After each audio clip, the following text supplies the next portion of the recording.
What's going on, everybody? I'm Brent, and welcome to the Home Video Hustle. As you see, there was silence there. There's a reason for that. PJ's MIA. I hope you're alright, homie, if you're listening. So, had to go all the way out to Canada and get the homie back. If you heard the side hustle last week, then you know who he is by now, but why don't you go ahead and tell him what your name is? It is Brendan from What Were They Thinking? What's up? Hustle? Motherfucking hustle? Almost. I don't know about no motherfucking, but it's motherfucking. I put too many letters in there. Yeah, you gotta shorten it, man. We like to keep it short and sweet on the hustle, man. Let me try it again. All right. Hustle, motherfucking hustle. See, you add the fucking though. You got motherfucking. Motherfucking. Motherfucking. Motherfucking. Motherfucking. There you go. The most fucks in a row. Oh, we can do that if you want to. I can figure out a way to do that. Do like how when Nathan did the how many words for boobs he could say in like 30 seconds. Just how many times we could say fuck in 30 seconds. How many ways you could say it? Yeah. Oh man, I just realized this is episode 50 you on a milestone episode with me. This is 50? This is 50. Oh shit. Right. And what a movie to be talking about. Yes, Star Wars Return. Oh, no? Oh, did that already. Oh, okay, sorry. Brendan. Yes. Star Wars. Better than Big Trouble in Little China. Yes. Oh. Everything I learned from Home Video Hustle, Izzy. I'm sorry. I think Big Trouble in Little China is a lot of fun, but I mean, it's Star Wars. So, but the movie we watched today, though, you know, it's better than both of those, right? Well, we'll talk about that. We will, because we may have differing opinions on some of that shit. But today, with Brendan, I am reviewing a movie called Ghetto Blaster, or aka The Ghetto Blaster. From 1989, rated R, hour and 21 minutes, perfect length for this type of movie, in my opinion. Yes. Directed by Alan Stewart. And here we go, he's got some shit for you here. Starring Richard Hatch, R.G. Armstrong, Richard Jekyll, Henry Caesar, Diane Moser, and a bunch of other motherfuckers you won't know anyway, so I'm not gonna waste my time on that shit. And if you are wondering why Richard Hatch sounds familiar, he's from Battlestar Galactica. The OG one, the 70s show, right? Yeah, rest in peace, by the way. Oh yeah, he died. Passed away last year. Yeah, so it was recent. It's the first thing I've ever really seen him in is this movie. I was gonna say, I've got a little bit of a Richard Hatch story, but I don't know if you want me to save that for later. Oh, go ahead and do your thing, man. Okay, well, it's not anything crazy, but I also, I used to do interviews for a website called Game It All. Still do, like, once in a while, gameitall.com, check it out. Plug. cheap plug, yeah. But one of them was supposed to be Richard Hatch. This was, like about 2 years ago, maybe less than that. And I got really annoyed because he canceled and postponed, like, 3 times in a row. Like, he just, I can't do it.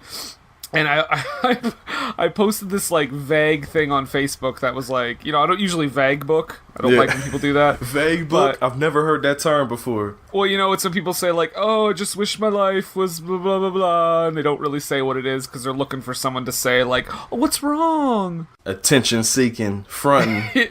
Yeah. So I kind of did that a little bit, but not to that level. But I just kind of, like, vaguely complained about guests not showing up or whatever. Mm-hmm. Literally a month later, I found out he died.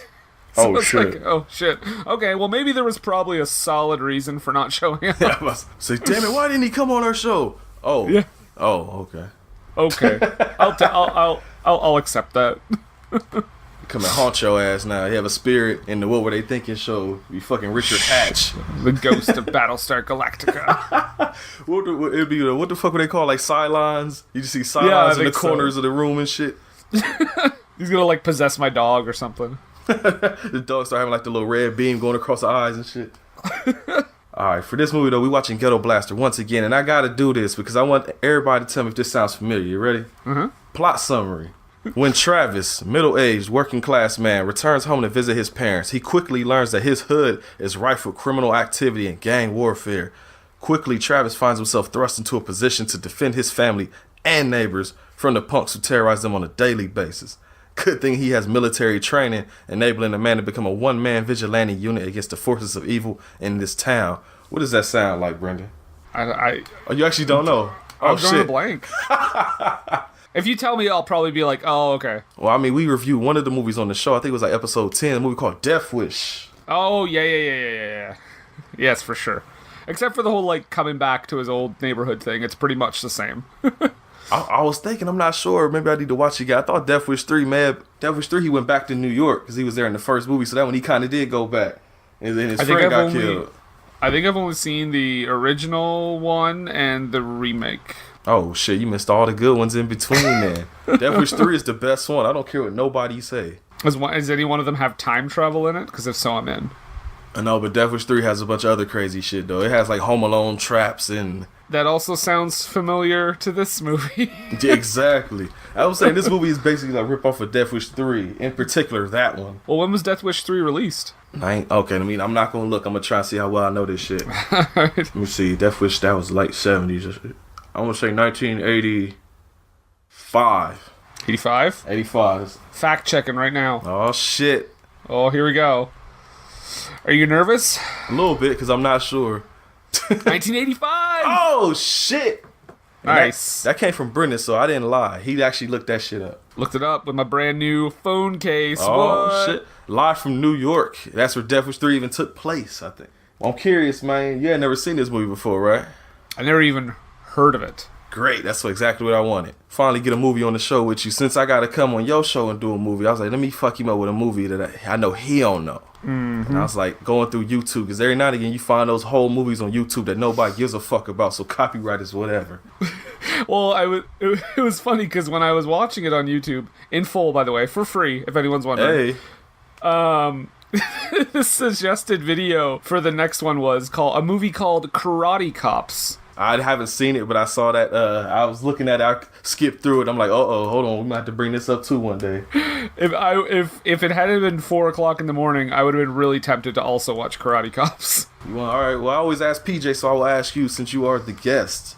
Brendan, would you like to start out Ghetto Blaster? Well, I would like to start with the opening crawl. Before the opening crawl, I got to give a mad shout out, though, to some real 80s shit.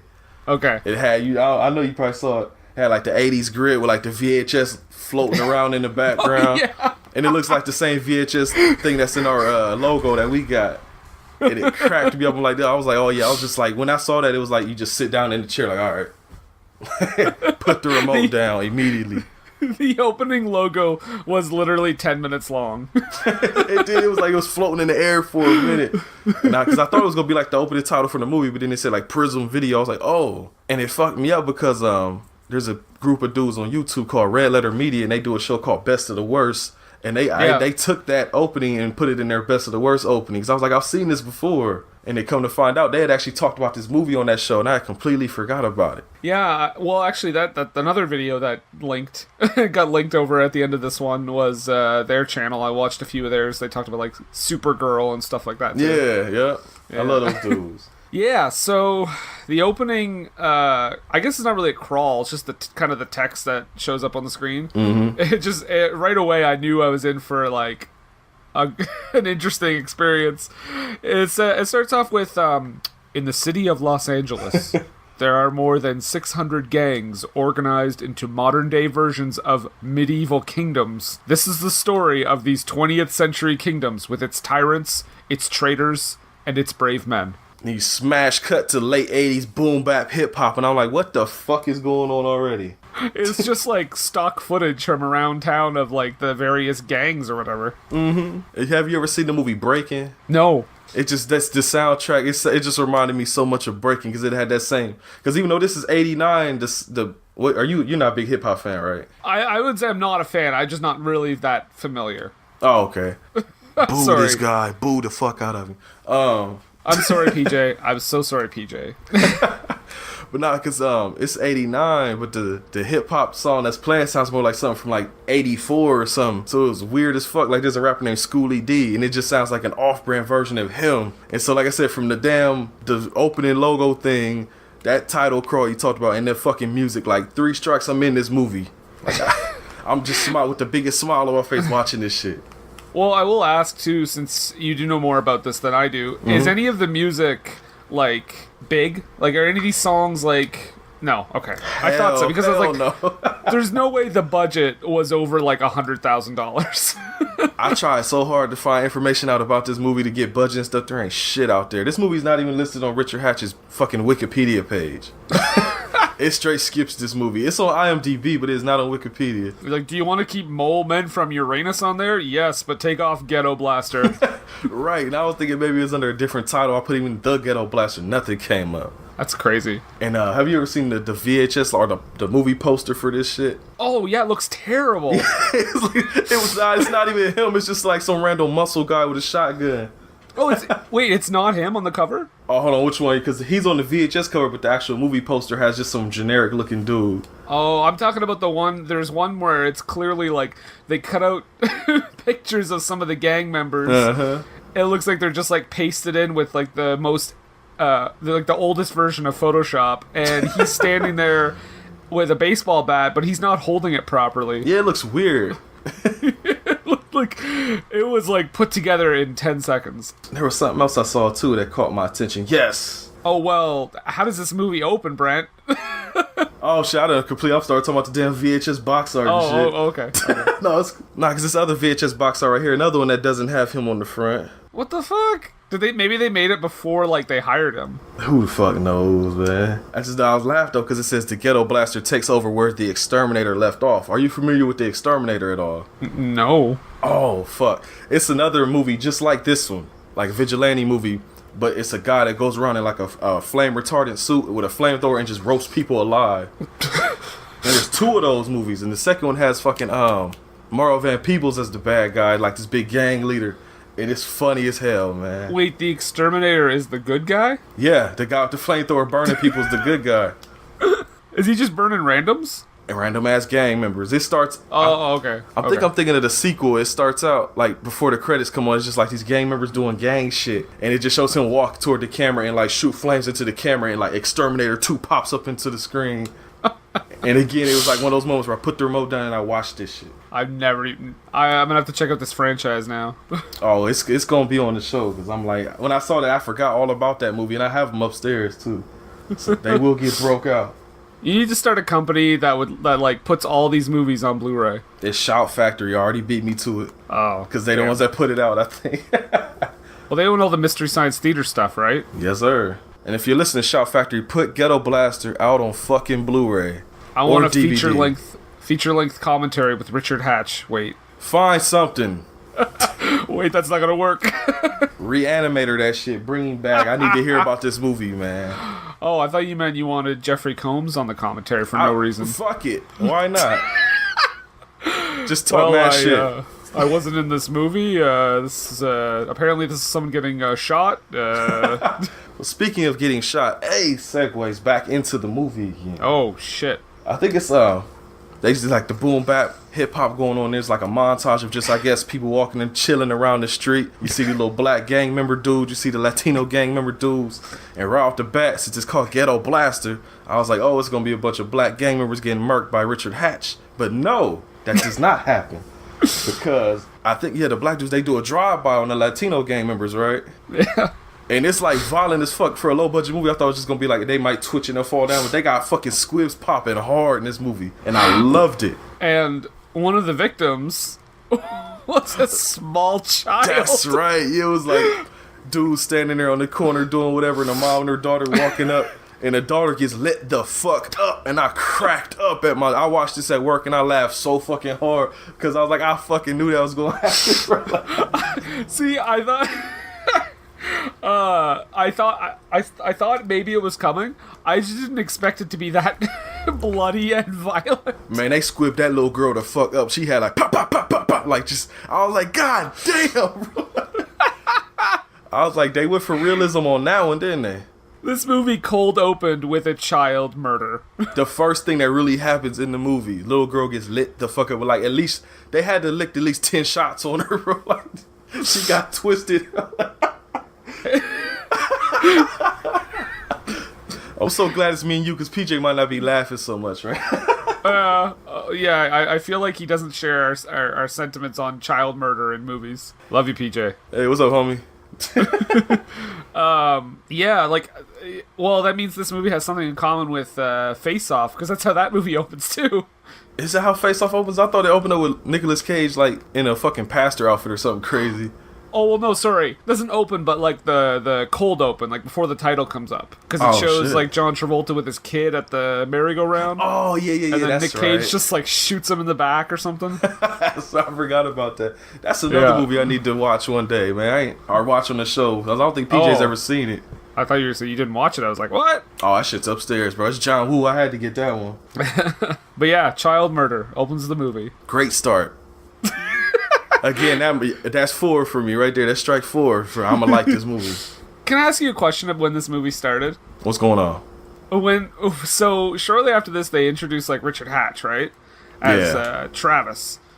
When he was first laying there with his GMC hat over his eyes, I thought he was wearing like blackface, and I was like, Is Brent really making me watch this movie, or Richard Hatch is playing a black guy? I'll tell you, if it did happen, I wouldn't have known either, because I did not screen this movie beforehand, so I'd have been just as cold as you going into it. And then he got up, and I was like, oh, okay, the lighting is just like not like just shitty. Yeah, not put right, not done right. So that's I was like, come on, guys, really? I didn't even notice that at first. That's funny. Damn, I have to go back and watch it again. It's just like for a second at the beginning when he's laying back in his truck. It just looks like he just put like shitty makeup on. I was like, what the fuck? I don't even remember seeing. Oh yeah. He was like laid down in the passenger seat, right? Yeah. That's right. And then his daughter ? I thought it was his girl, man, because I swear they look about the same age or so. Yeah. Because Richard Hatch is like 40 at the time. Damn, he's that old? Girl, yeah, I mean, I guess that girl looked like in her 20s, but she looks a little too old to be like his daughter, though. Yeah, you would think a daughter like maybe like for this movie like a teenager or something. Yeah, like a young like 15-year-old or something. Because I don't remember to skip ahead a bit, at the end, she was talking about going to classes or something. I was like, is she in high school or college? Because she's supposed to be in high school, then goddamn, that's some bad casting on that. It's also kind of gross because the other girl's like the same age as her. Basically. Exactly. I'm glad you noticed that too. We're going to get to that. But I'm like, he fucking with a girl probably younger than the girl playing his daughter. Mm-hmm. So I thought she was a teenager. So when they started fucking her, I'm like, oh, okay. Well, and like, I didn't even... this girl who plays his daughter, she just disappears for like a large part of the movie. Yeah. So much so that when she shows up again, I was like, wait, who's this? I did remember who she was, but every time she came up, I'm just like, oh yeah, you got a daughter, right? So yeah, sorry, his name is Travis. Him and his daughter, I think her name was Lisa. Yep. Oh, I remember that shit. Hey, you got meet it. up with the mom, and mom is telling them like, yo, y'all need to get off the street. The neighborhood is shitty. They out here licking shots. Your dad's at the store, and then I think while all that they're talking, there's like the funeral happens for the little girl across the street. Yeah. Don't they show like the funeral scene with like that hip hop music in the background? Yes, I think it is still in the background. It's like really like upbeat music, and it's like a child's funeral. And I was looking, I'm like, wasn't it like a grown person's casket they were carrying? It was like a casket big enough for like the Undertaker. Like I was like, that little girl grew like a motherfucker. Unless it's just that bad. The neighborhood is like 5 or 6 kids in that motherfucker. Well, they say after you've been shot in a drive-by, you actually grow 6 inches. All that lead pumped into you make you grow a little bit. That's right. Expands your organs. Oh, man, we've been like for the last 10 minutes talking about kids getting murdered and laughing. There's something wrong with this, Brendan. We've been laughing at this for a while now. This is one of the teaser lines for this episode. Child murder equals laughter. Laughter. You're like watching. You're like. Oh shit!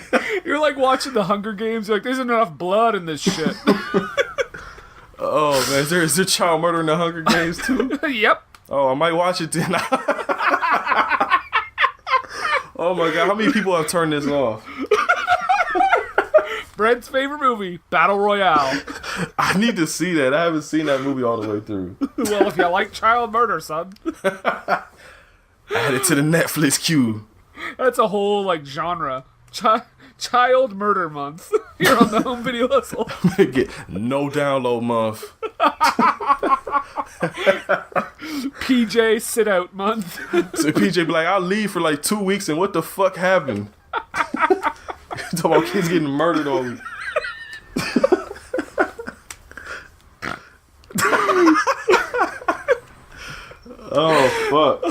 Shit. I hope you leave all of this awful. Oh, I'm not editing shit out. This is all staying in, man. Oh, man. Just so they can know how fucking terrible we are. Just a movie, folks. I don't actually like child murder. Yeah, that's why people always be up in arms about, oh, I can't believe they did that. That's a fucking movie. Shut up. the kid is just fine. Yeah, we hope. It's a low budget movie, though. Damn it. Okay, so you tried to bring it back and I fucked it up again. Do you love your child? Would you mind if we murdered him for the film? It's our art!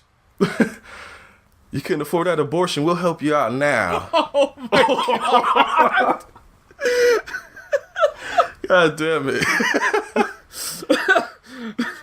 We need to move away from this subject, man. It's funny because this scene is literally 30 seconds of the movie, and we spent like 5 minutes talking. It's been at least like 10 minutes almost.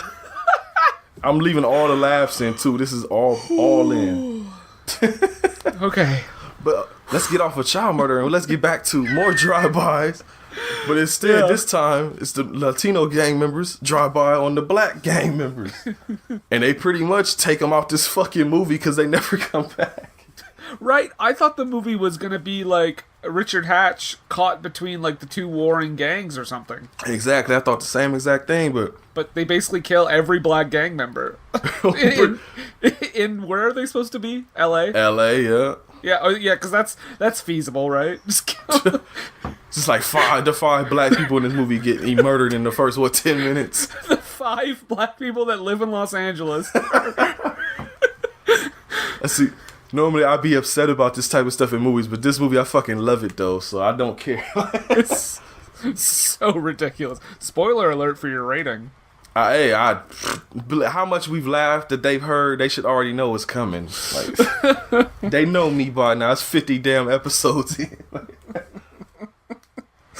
They chop up the black dudes, and then a fucking car chase happens because they drive off, and then the black dudes that are still alive hop in a big ass van, Scooby-Doo mystery wagon joint, or mystery machine, whatever the fuck it's called, and they give chase.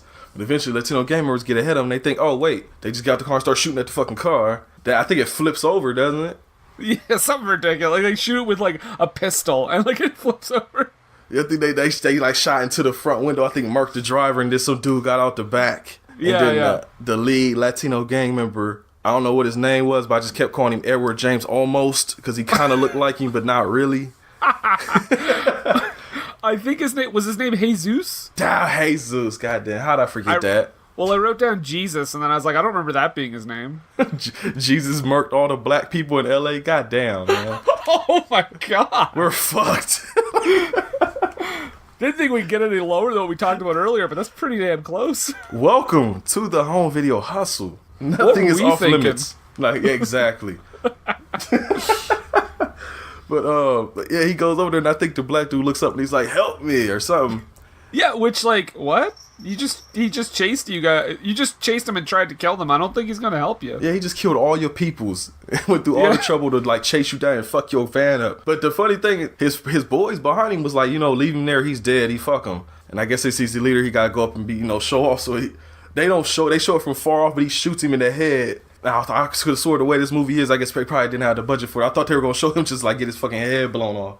Oh yeah, I expected it to be a lot more graphic, and then it was just like blah, it just fell over.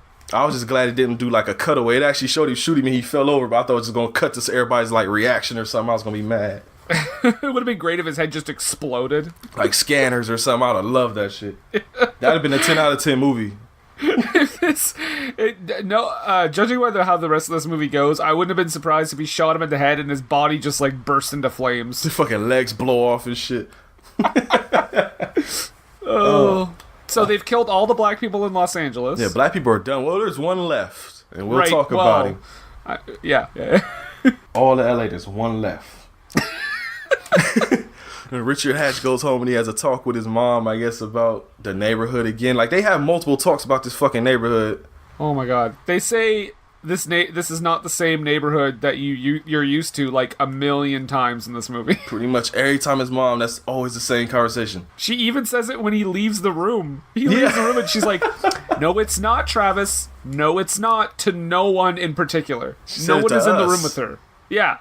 Man, I hate that. If you listen to our show, you'll know I hate that fucking trope in movies when people are like talking out loud, but it's not for anyone. Like, it's literally just for the person watching the movie. It almost takes me out. I'm like, well, I mean, this movie's like dumb anyway, but like, it almost takes me out. I'm like, what?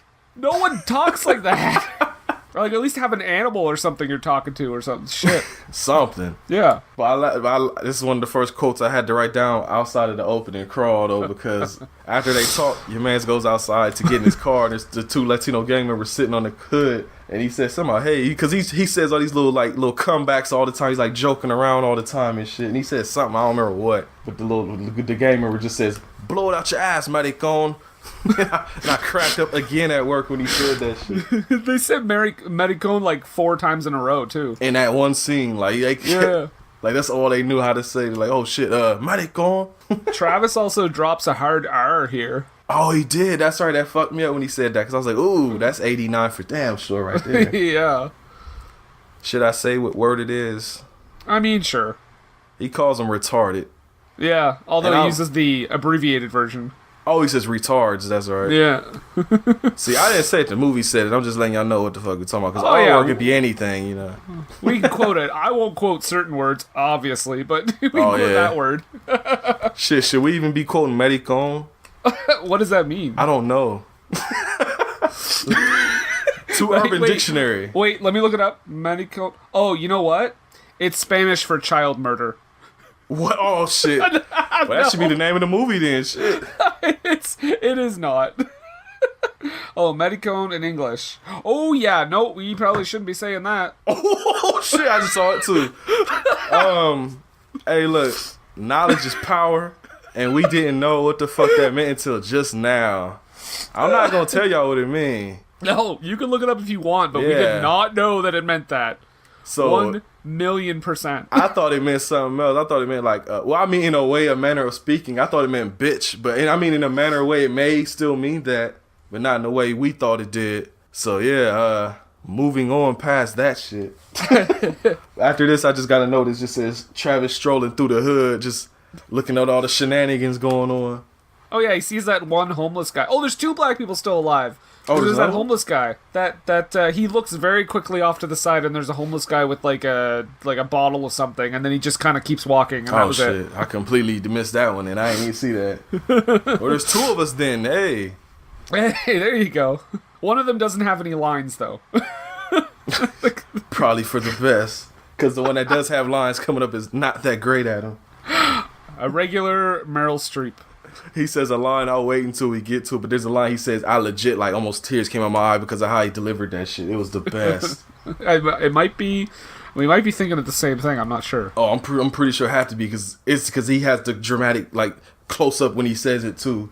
Oh, sorry, he's going to the store at this point, right? Yeah, he's going to meet up with his dad at the store. And I took a note, because don't they basically just talk about all the same shit him and the mom talked about again? About him? No, actually, no, he doesn't. I take that back. Because this is where you find out Richard Hatch had a wife that died or something. Yeah, and they didn't go to the funeral because he has to run his fucking convenience store. Yeah, and I guess he wants Richard Hatch to come run the store with him, or move back and run the store with him or something, or take over. He's like, it's an amazing opportunity. It's a little shitty store. Run this bodega in the ghetto. Get extorted every day.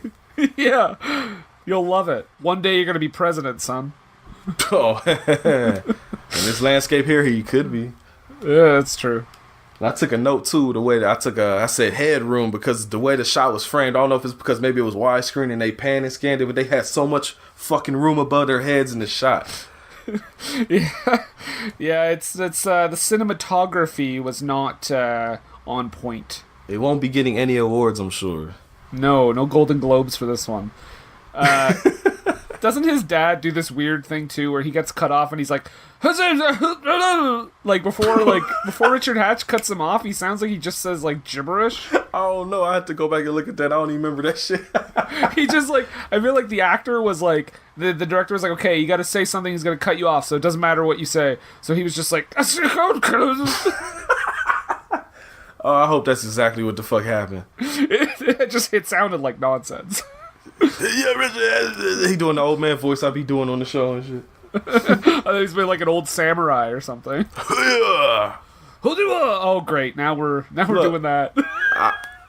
I'm not editing it. Shit. Hey, this is the type of movie we dealing with here, y'all.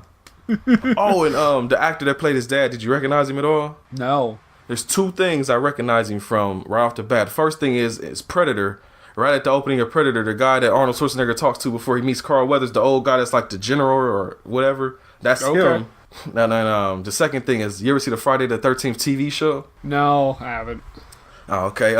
You know the premise of it and all that? Kind of. Is it just like, isn't every episode like a different story, sort of? It's like there's a artifact store and they're all like cursed artifacts and they all get spread out and they have to get them all back. But the guy from this movie is the guy that played the man that ran that store that got killed and shit. Oh, there you go. But he pops up to a bunch of shit, but those are the first two things that came to mind.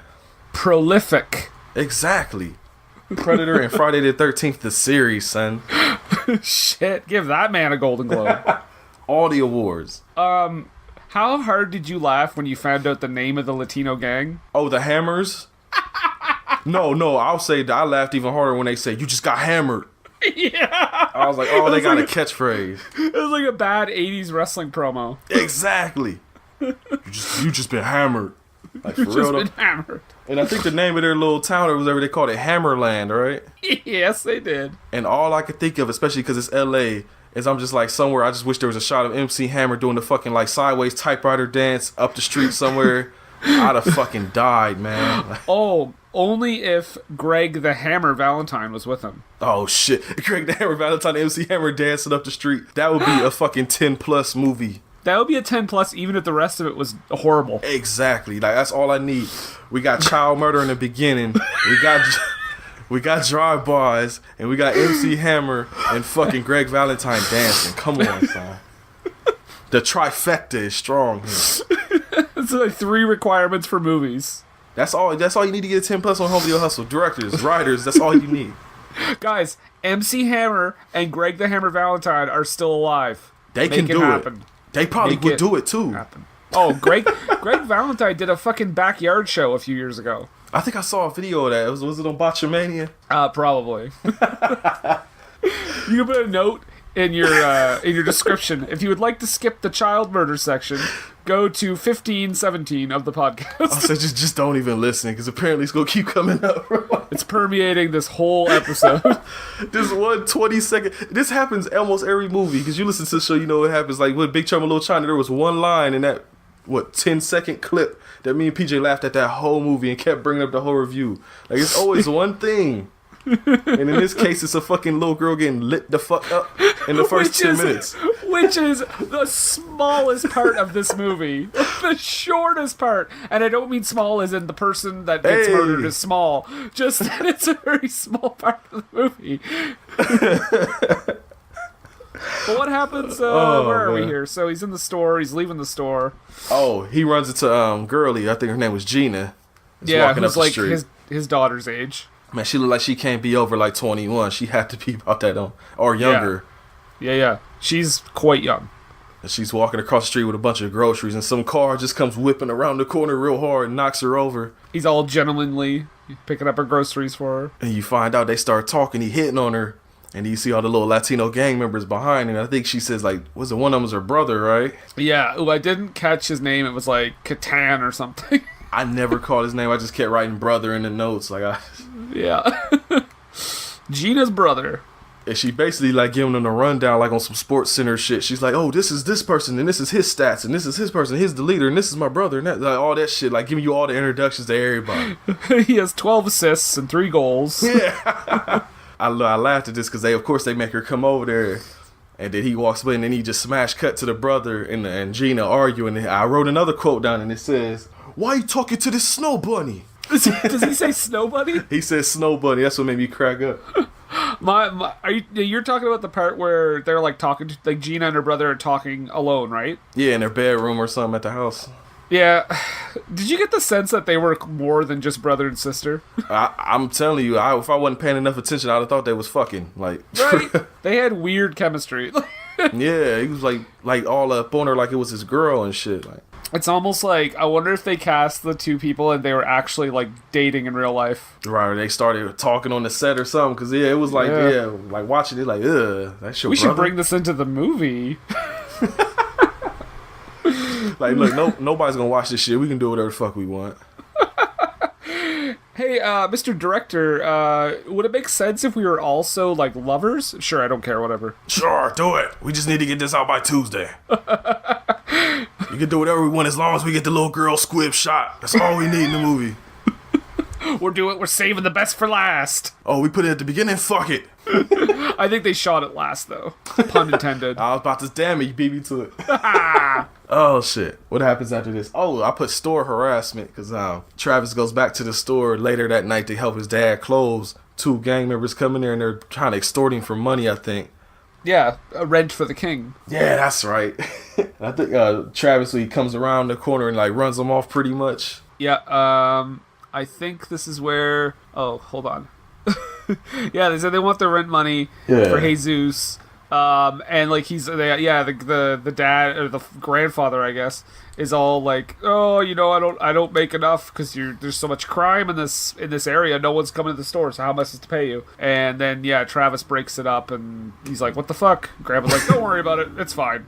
Yeah, they do this shit all the time. It ain't nothing. Yeah, just a couple gangbangers. We'll be fine. Oh, that's right. Yeah, because I was laughing because they just...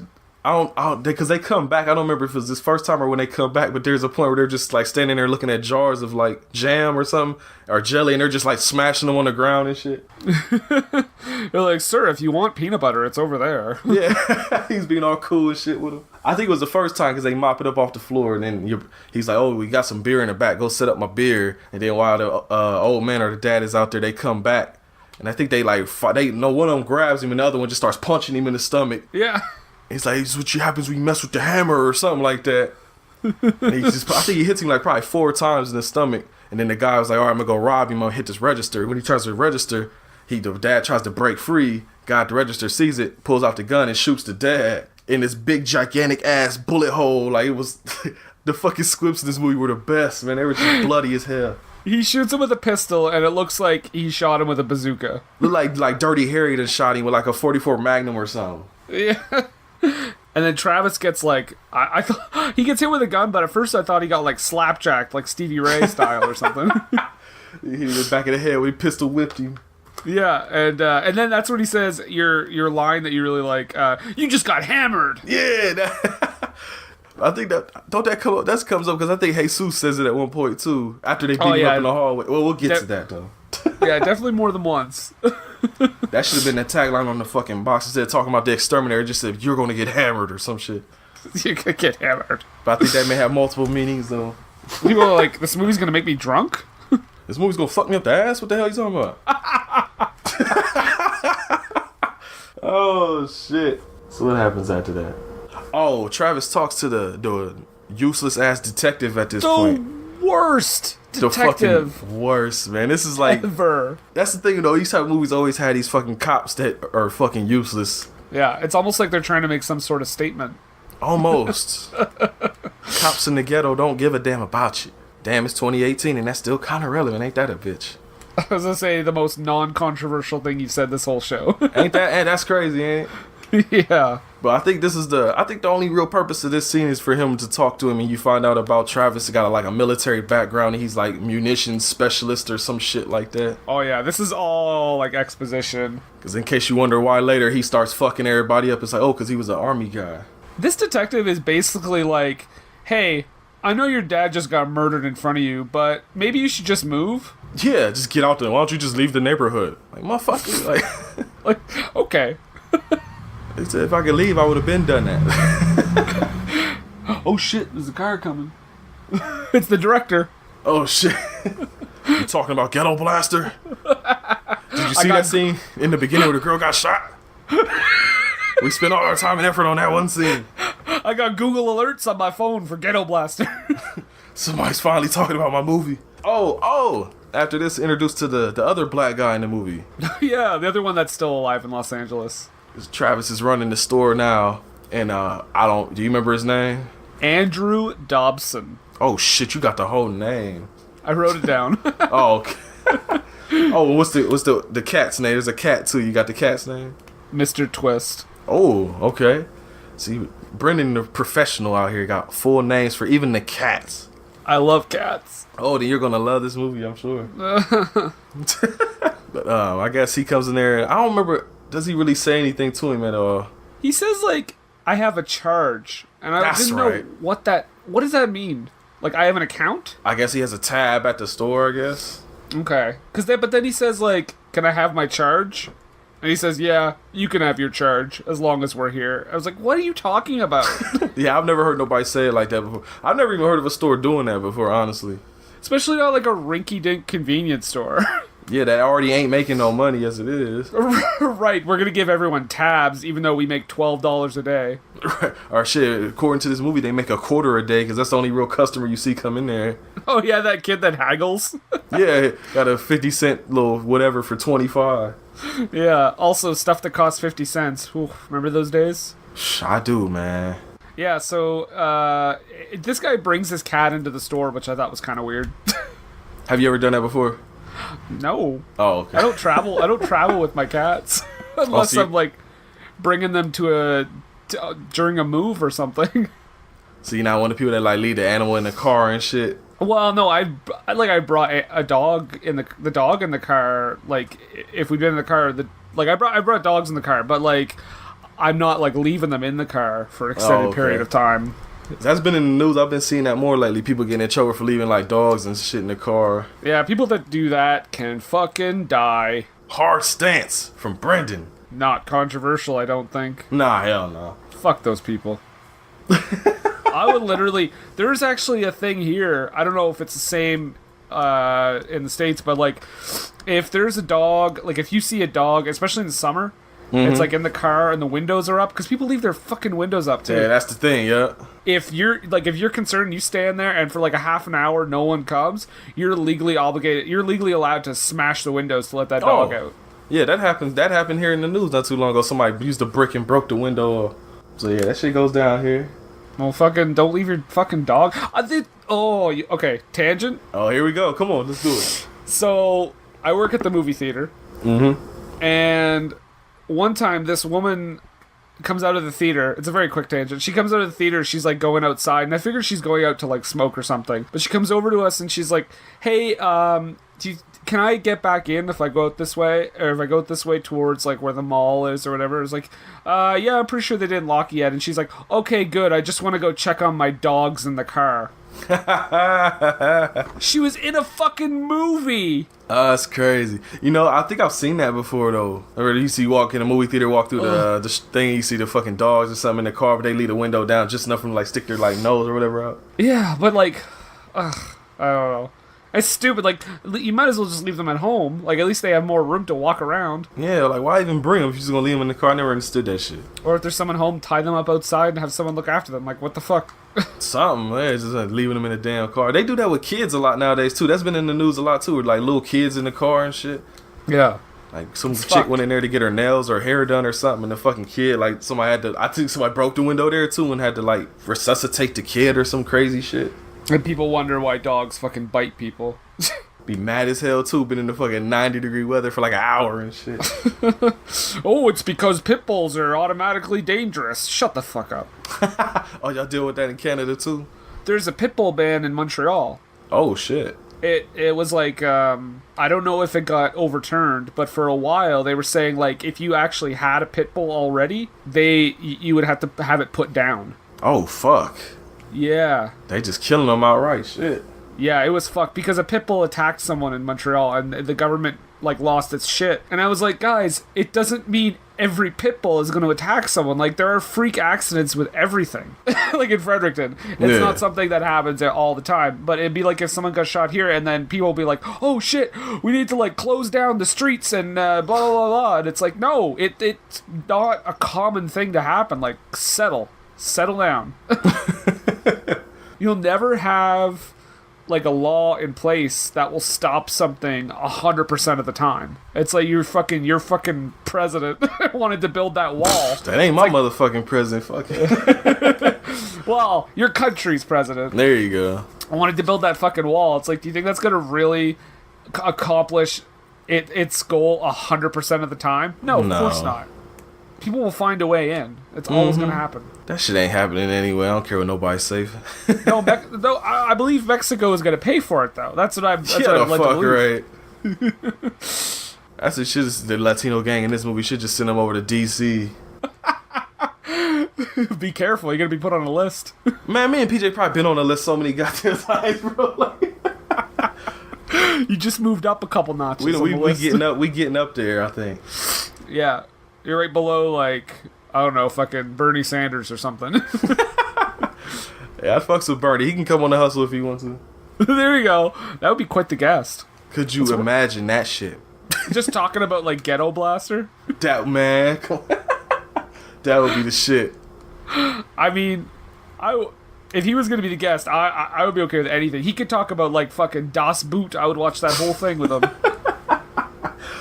Oh, no, I gotta watch Boys in the Hood or something. Juice. I'm like, oh, I love this movie. Or he's like got the Larry David thing going, so probably he's like, Man, don't like get the hell off my show now, then. Oh man, I guess we gotta get back to this movie though. Ghetto Blaster. Oh yeah, because after homie come by and he gets his charge or whatever, Gina comes by. Yeah, she has like a flower and a card for him, but I guess your boy salty because her people just fucking killed his dad. And so he just doesn't have none of what the fuck she talking about. She trying to be cool. And he's basically like, oh, your boyfriend's come and kill me too, or they send you here or something like that. He freaks out, yeah. For real, she just runs her straight off. I guess he feels bad once he looks to see the flowers and is like, oh, my bad. Oh shit, well now everything's okay. She brought me flowers, man. And a card. Got both. Is it like, I don't know. I don't want to say it's weird because like if people want to do it, well, fine, whatever. But girls giving guys flowers, is that how it happen often? I ain't never got no flowers. So yeah, I have no idea. Me neither. It's kind of something I didn't really know was a thing. I was like, because when he saw the flowers, I was like, oh, was he gonna give them to her? I was like, wait, they were for him? Okay. Fine, whatever. I guess that's what happens when your dad gets murdered by the hammers. You get flowers and shit. Neither one of our fathers haven't been killed by hammers, so yeah, that's true. This movie is very progressive in that way. I know, right? Guys, you can get flowers too. It's okay. Ghetto Blaster proves it so. Next thing that happens though, after that hard edit y'all probably just heard, cut to the gang hideout, and this shit was funny as hell too. Like, yeah. They're like in a warehouse, and it's just like. It's a big warehouse. There's only probably like 10 of them. And I guess they're trying to make it look like it's a lot of them, so they keep cutting back to the same people over and over again. I thought it was like, I wasn't sure if it was a warehouse or like a parking garage. It might even been that too, man. Who the fuck knows? It's something. It was weird. Oh, no, I think it's a warehouse because at the end, all the shit that happens and all that. Right. But it made me laugh because there's like one part where it's like a guy and a girl dancing all weird and shit. I don't think they were dancing with each other. The one was like facing the camera and kind of dancing and shit. And it made me laugh. She was stripping. Oh, yeah, there was another girl, that's right, with strip teasing, that's right. You see some titties. But that girl, look, I ain't body shaming or nothing, man. I just had to point this out. Okay. That girl had no ass, bro. Iron and boiled backside, straight up, straight down. There was nothing there. I was cracking up, like, because she was strip teasing, and it was like taking the top off, and I was like, okay, then she turned around, and it was showing her butt, and it just was like all back. I was cracking up. This is like a cardboard slat. It was nothing there. I'm like, Jesus, man, come on, man. Because I guess she strip teasing for the dude.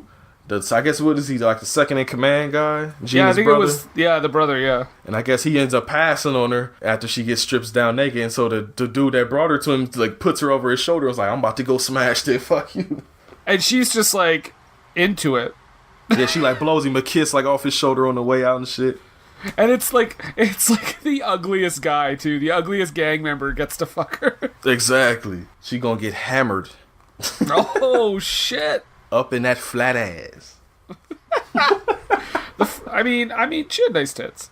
She did. That's what she had that go for. I guess one of those things where you gotta have one or the other. That's right. So next thing that happens, you get a gang fight at the store. They go back to harass Travis at closing, and I guess they find out that Travis got that military training because he whoops their asses. and runs them out the store pretty much. It made me laugh too because they go back to the gang hideout and they're like telling old boy what happened. He's like, "What the fuck happened?" He's like, "We got our asses kicked." And he starts yelling at him, but then they just immediately snitch out his sister. They're like, "Yeah, we got to beat her," but she was hanging out with him though, like to take the heat off of. They have like comically sized bandages on their heads too. Yeah.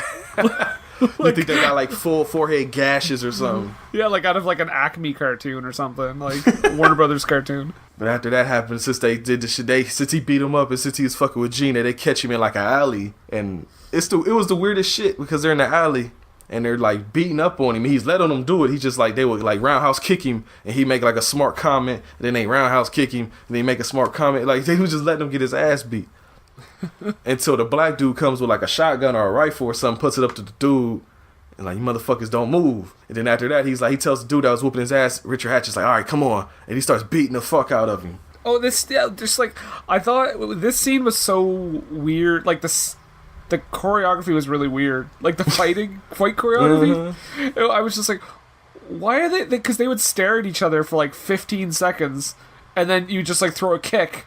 And then awkwardly pace around again, and you punch him, and it's just like, what is happening? Do fucking stiffest ass fight choreography in the world. Jeff from Kung Fu Drive-In does not approve of this shit. There's no fucking Jet Li is not choreography on this movie. I was just laughing because your boy was just eating the hits and then talking like he was still that dude. I'm like, man, you just got kicked in the face like 5 times. I guess he eat that shit though. Oh yeah, because the guy's like, "Man, why don't you just lay down?" He's like, he'll be happy if you lay down. I'm just like, what the fuck is happening? I mean, I guess he has a rifle. I was gonna say there's like 5 of them, but yeah, I guess he has a gun. Did the other dudes not have guns? I don't remember. I thought, well, one of them definitely did, because remember he points to it to get him to go to that alley. Yeah. That's right. Well, that's right. Yeah. Oh yeah, because he put the rifle to like the leader's head, so that's why they didn't. That's right. Yeah. Oh, that was the guy who had the gun, I guess. Yeah. Mm-hmm. They go back to Jesus again. Yeah, Jesus comes back. I guess he been gone for a minute or something. Yeah, he just comes and goes as he pleases. He's the king. Yeah, that's true. He tells them to, they're going to have to make an example, and then they say, "What about the old man?" And they're like, "Him too." And this is the scene No, he says, "Especially the old man." Oh, right. This is the scene that made me a little bit upset. Oh, I'll talk about it for you then. So they want to get back at the old man, and like I said before, he has a cat. Uh-huh. And this is the other thing I told you about that made me laugh. This fucking, like, the best, like, delivered line in this movie. He's walking around the alley. He's looking for his cat or whatever. And he sees the gang members, and the cat is dead on the ground. And they just look at each other, and it cuts to the guy's face. He's looking all serious, and he just says, "What are you doing with my cat?" And that shit had me, like, tears coming out my mouth. I'm like, what the fuck? The way he said it was just so fucking stiff and dumb. And it's like, what do you think? There's, like, your cat's dead on the ground. They got gasoline in their hand. Like, what the fuck you doing? And then he says it again. Because he runs up on him and starts grabbing him. He's like, "What are you doing with my cat?" And I forget how they get him down. Do they shoot him at that point? Well, no, I mean, okay, here's the thing. I usually, like, when there's, like, an animal death in a movie, I'm like, it's rough for me to see. But this one was so phony and fake that, like, it didn't bother me as much. Because the cat was already, like, on the ground and it was clearly not a real cat. But they pour gasoline over the fucking cat. And light it on fire. And then he goes up to them and he's like, "Hey," and like throws these like weak ass like punches at them, and they just toss gasoline on him. That's right. Kick him down and light him on fire. Oh man, old man murder makes us laugh as well. Both ends of the spectrum, Brent. That's true. Got the little girl get fucked up, got the old man get fucked up. Balance, equilibrium. Equilibrium. Reference to episode 1. So the old man is dead. As fuck. Yep, dead as fuck. And so is the cat, unfortunately. This is where Travis runs into Gina again, and they kind of make up, and she's like, "Come to my apartment. It's definitely not a trap." Yeah. That was weird, right? Why did she set him up? I was wondering about that because I thought they were cool, but then it ends up being a trap. And then when it goes out, she was like, "You said you were just going to talk to him." Why? Yeah. Why would she believe that? Yeah, you fucking dumbass. Also, that means that she had to like keep walking in front of the store, back and forth until he was like locking up and leaving, and be like, "Oh, hey, what a coincidence!" She's off screen, just like crossing the street in circles over and over again until he finally came out. I need that scene. I mean, she had to have been, right? Yo, I thought the same exact thing. I was like, how long was she fucking pacing that store before he came out? Like, if that's your plan, you can't just be like, he'll get out at precisely 9:27. Right, like the store closed at 10, and it take him about 30 minutes to stock, 5 minutes to take a shit, and then he'll come out around 10:35 or something. Like, god damn. That's his routine. Close the store, stock, take shit, leave. There you go. Get my ass whooped on the way home. Nah, this is where the useless detective comes back again. And then he just basically tells him again, like, why don't you just leave the neighborhood? This detective is the worst. Like, he's just the worst cop ever. Yeah. He says, like, I guess you can get... at one point he says, I guess you can get videotape proof. And I was like, please tell me there's a scene where he's trying to get videotape proof, and it doesn't happen. And nah, it doesn't happen. He does something even better than that, because after that bullshit, it goes into, like, I wrote the strike back montage. Yeah, I wrote, like, I said it was the Home Alone part of the movie. Exactly, just setting up traps and shit. Because he doesn't kill anyone. That's true, yeah, even with the fucking boombox explosion, I thought somebody would have, he fucking blew up something next to somebody's fucking head. And he just has, like, a bandage over his ear. That's it. Because, alright, let's see, let's try to remember. Okay, so he straps he has a kid with a booby trap boombox, purposely walk out and get it stolen.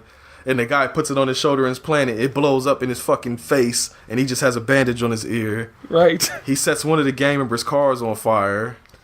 Well, he does the mousetrap. He puts a mousetrap underneath a dumpster.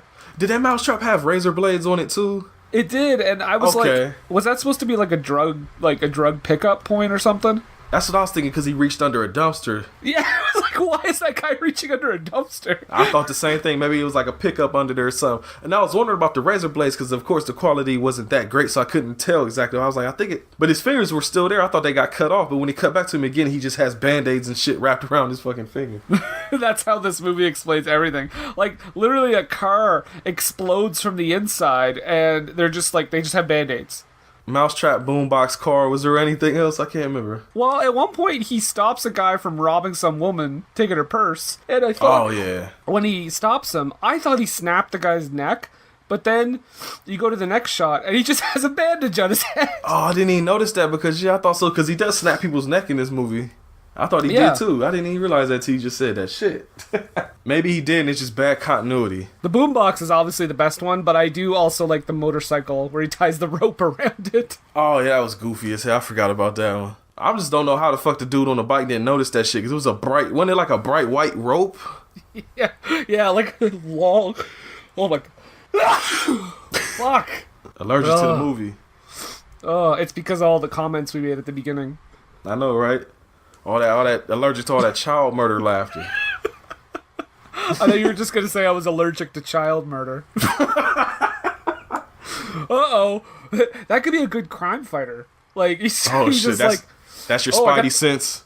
Yeah, I got the sniffles. I better go check the local nursery. Check the orphanage and shit. Daddy Warbucks to the rescue. I can't believe this joke is still going. It's wonderful. That's what you get when you mix up two people with very dark senses of humor. And just, you don't see not only child characters dying in movies, you don't see it often as, like, graphic as this movie. Yeah, man. Because I just remember, too, there's another person that gets super shot up in this movie that also brought me lots of joy, but we'll get to that because it's at the very end. Well, then after the montage, they do, like, another scene where the thugs are, like, holding some woman and her boyfriend captive, which I thought was weird that wasn't part of the montage. It was, like, basically the same thing. I guess because it was a longer scene, I guess. You had to get them titties in there, man. The titty quota had to be up. I mean, I'm not going to complain about the titties. Yeah, me neither. The guy was the worst boyfriend ever, though. The guy, oh, man. We got to break this down because, like, again, at work, there were so many times I fucking teared up laughing watching this movie. This is another one. So, the two Latino thugs, they're the two ones that killed old boy's dad. Yeah. They're out there, it's a guy and a girl. They're out there basically got the guy in a chokehold so he can't move. And they keep telling him, if you move, I'm gonna break your neck. And they got the girl up against the wall, and they're basically, they were trying to rape her pretty much. Oh, yeah. It's 100%. Yeah, and they're making her strip down. And then eventually the one guy's like, I don't think he wants to see this. And so they push the boyfriend away. And they're like, yo, get the fuck out of here.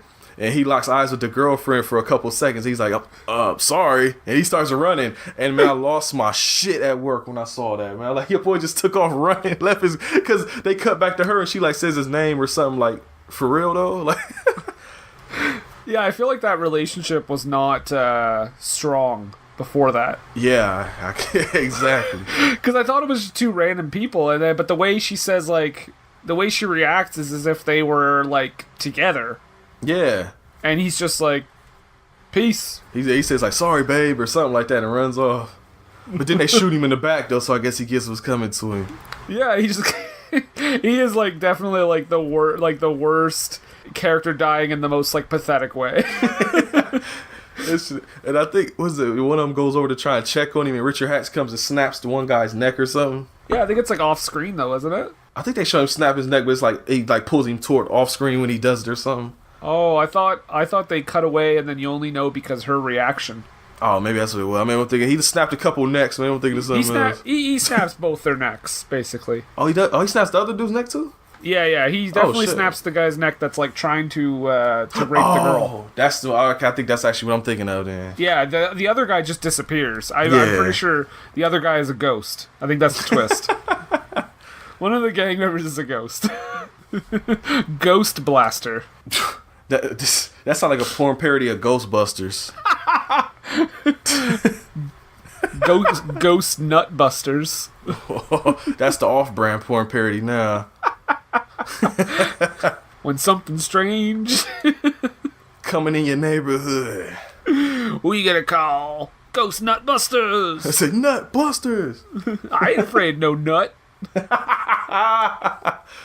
Oh man, look, gold. Busted nuts makes me feel good. Hey, look, you ain't even got to change that. You can just leave that how it is too. You can just say Buster made me feel good. Oh, there you go. You ain't even got to mess with that. It's already bad enough. Oh man. Shit. When we were kids, we used to laugh at that so much. Buster makes me feel good. Okay, all right, bro. That's what's up. Keep your business to yourself there.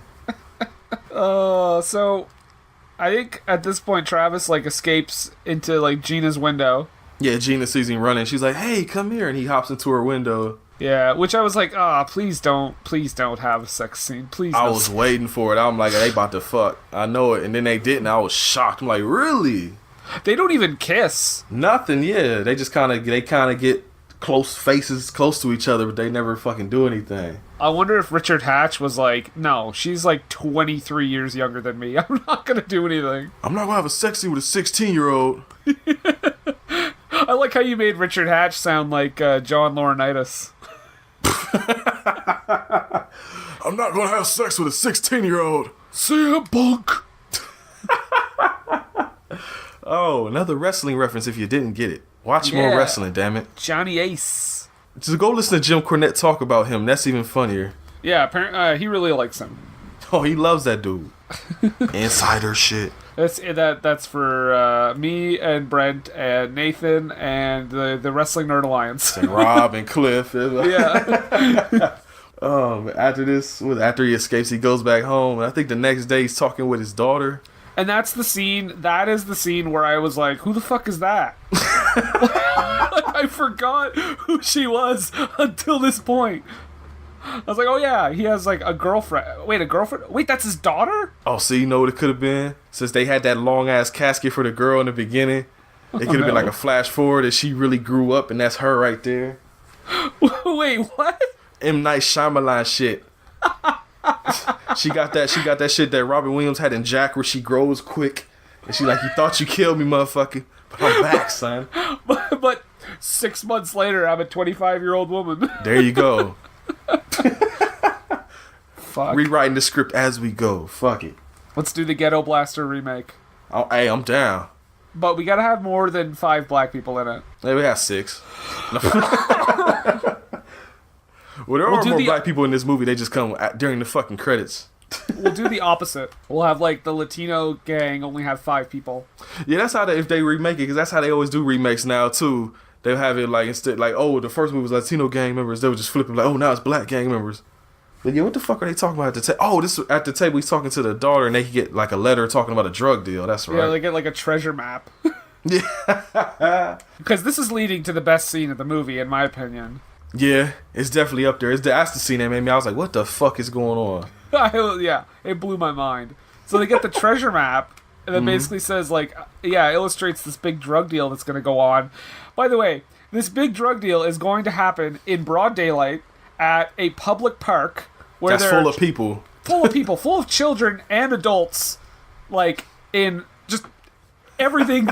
You can see everything clear as day. And yeah, it's gonna just deal a bunch of coke. And when they make the deal, it's like just a big like Ziploc bag of cocaine.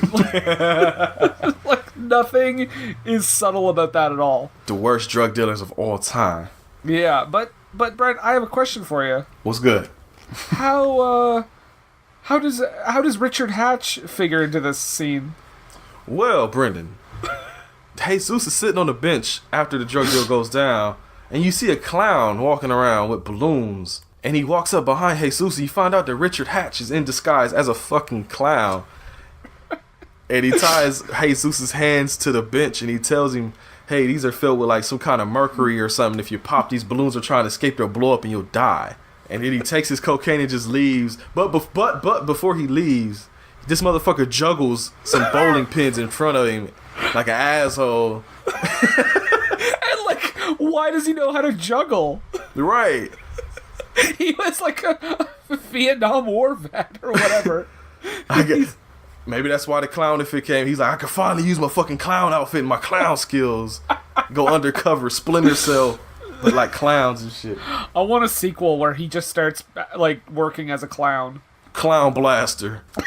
That's like another porn parody though. He's taking one I do not want to see. He starts like taking out clown gangs. Oh shit. Oh, there you go. Be Travis versus the Joker. There you go. Fuck Batman. Fuck. Oh, that's right. And he escapes on a fucking dirt bike. But then Jesus I thought he's gonna get fucked up because there's this little shit kid is running around with a toy gun and he's popping all the balloons. And there's this I guess quote unquote dramatic moment where he's aiming the gun at the balloon and it's like almost in slow motion. And Jesus is like, kid, no, don't do it, no. And he shoots the balloon and nothing happens. And then the kid runs away laughing. And then Jesus, that's like he realized he done tricked his ass, so he gets mad. And after that's the crazy thing about it, his boys are in the car watching all this shit go down, and they let this motherfucker clown walk up to him. They let the clown tie him up. They let the clown take the drugs and walk away. And they let this kid that has a toy gun that looked real, like all this shit happens. They let all this stuff go down. Right. I was like, how far away are they? Because they have to know what's going on. They're looking over because they're commenting on this. They're like, oh, well, this is taking too long and all that type of stuff. Like, they could probably see what's going on. Like, y'all let all this happen? Well, yeah, because don't they show the cars, like, right across It's from them? right in the parking lot across the street or something. Like, yeah, there's just a clown tying balloons to his hands. He'll be fine. Oh, he just took his cocaine. Yeah, don't worry about it. Oh, that kid has a gun and he's aiming it at him. Like, yeah. He's like, you shot my best friend. That little girl in the beginning, that was my girl, homie. But but that was the other gang that shot her, wasn't it? Oh, it was the black guys that shot her, wasn't it? Fuck. Yeah. Because then the Latino gang got revenge. That's right. Yeah. But that kid doesn't care. He's on a Death Wish vengeance mission. He's shooting everyone. I just watched the Death Wish remake. In 1989. I have a time machine. Time traveling kid with water gun or whatever the fuck, cap gun, whatever the hell he had. There's a fucking movie. Yeah. Kid Blaster. Oh, God. Brent, when you said that, literally 3 different storylines went through my head, and none of them were good. Kid Blaster, the R. Kelly story. Oh, Kid Blaster, starring Jared Fogle. See, just same wavelength right there. Oh fuck! Oh, this is gonna be one of them episodes. I love it, man. I will. Oh, can I tell you the best child murder I've ever seen on this movie? Why, sure, Brendan. Tell me about your favorite child murder. From a movie. From a movie. It was tastefully done. Tasteful child murder. Have you ever seen the movie Sleepy Hollow? Is that the Johnny Depp movie? Yeah. I've never seen it, but I know about it. Okay, there's a scene where like there's this family hiding underneath there's this family in a house and they both get like beheaded by the headless horseman. Oh shit. And the husband and wife, and the son is like hiding underneath the bed and he's trying to be super quiet, and then he like makes a slight noise and the horseman turns around like suddenly like, what was that? And then they cut to the outside of the house and the horseman walks out with 3 duffel bags. I was like, oh, child dead.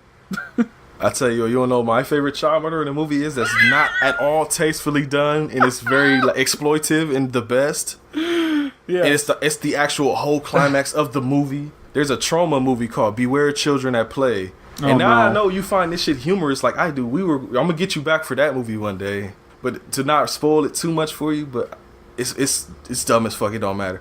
There's a town, basically like some Children of the Corn type shit. There's a town of kids that are fucking up adults. Okay. But unlike Children of the Corn, in this movie, the adults say, you know what? Fuck these kids. And the whole last 10 minutes of the movie is kids getting murdered in all types of various ways. Oh my god. And when I say like, I was just like, pitchforks to the neck type shit. Like, yeah. Fuck. And it's best because the kids, you've seen Postal, right? Yes. And yes. But that's like number 2 for me of like child fucked up scenes because they just start getting chopped up in that movie. But almost in that movie, if you know, like when the kids get shot, they're like off cue because like the squib goes off and then they fall like 10 seconds later and shit. Like it's a lot of that in that movie too. It's hilarious. I don't give a fuck what nobody say. Fuck you if you get mad at me for saying that. That shit is hilarious. Again, folks, in movies. Yes, the movie. In the movies. Beware Children at Play. And child in the movie murder, Sleepy Hollow. Child murder in movies. There you go. Just movies. I want a fucking number like Stork. Give me a fucking list of how many times we've said child murder in one episode. Take a shot every time we said child murder. Oh yes, thank you, Brendan. Even better idea, Stork. Take a shot every time. And I want a video of how drunk you are. Oh, and by the way, Stork, child murder, child murder, child murder. You're welcome.